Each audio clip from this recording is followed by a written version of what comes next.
is KKC Radio News. After group number 11, we will conclude the morning session.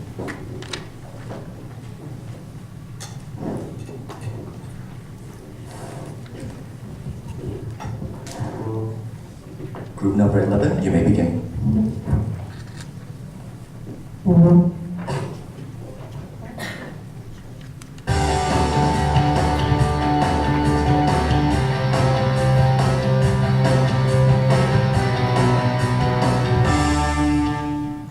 Good evening. At 7 o'clock, you're listening to the evening news on KKC Radio. I'm Selena. I'm Rowena. First, the international news. Rumors circulated earlier this week after local media reported a high-profile figure had arrived on a special train. The visit confirmed by China and North Korea was Mr. Kim's first foreign trip since taking office in 2011. Mr. Kim held successful talks with the Chinese leader Xi Jinping and Beijing, Xinhua reports. The visit is considered a significant step in North Korea's preparations for talks agreed in principle with South Korea and the United States. Last month, President Donald Trump accepted an unprecedented invitation to meet Mr. Kim. Analysts have said North Korean and Chinese leaders will be likely to meet before that summit goes ahead. China is North Korea's main economic ally. Mr. Kim had a follow-up talk after he stepped out of the train. The visit is purely showing my friendship toward China. I hope that this trip can bring peace and benefits between China and Korea. Xinhua said Mr. Kim had assured his Chinese counterpart he is committed to denuclearization. North Korea's KCNA news agency called the visit a milestone in improving ties with China. It was the biggest gun control protest in a generation. Hundreds of rallies were staged across the U.S. and beyond as marches filled the street, calling for the implementation of tighter measures following the Delhi mass shooting at a Florida school in February.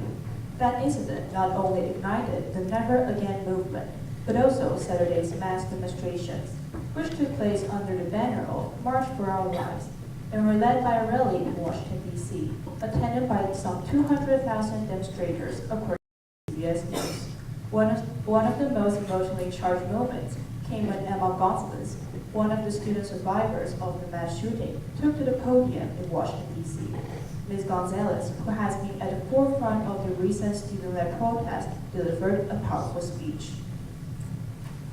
6 minutes and about 20 seconds. In a little over 6 minutes, 17 of our friends were taken from us.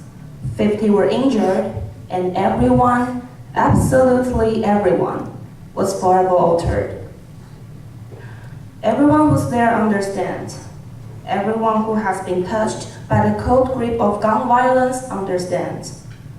No one could comprehend the devastating aftermath or how far this reached or where this could go.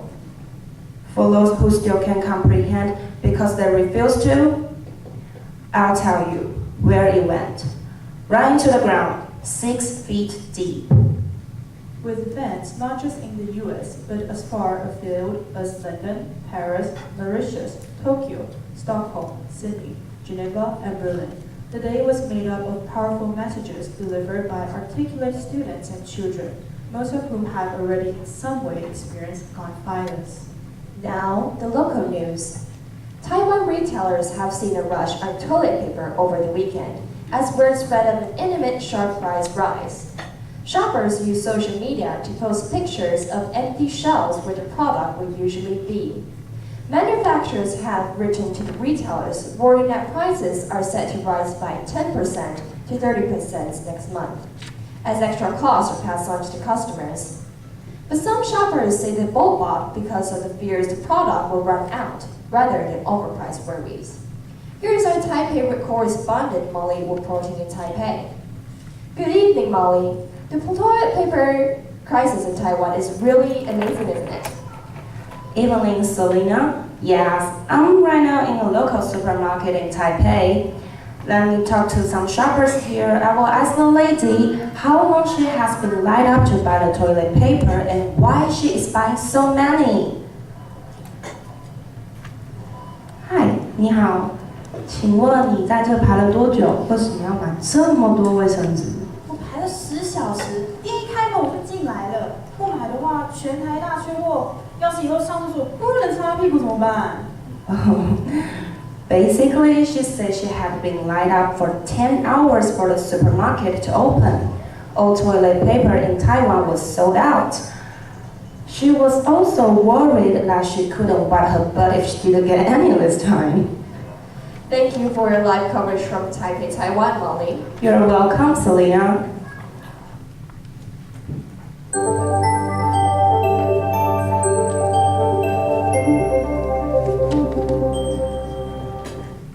Now, time for our weather broadcast.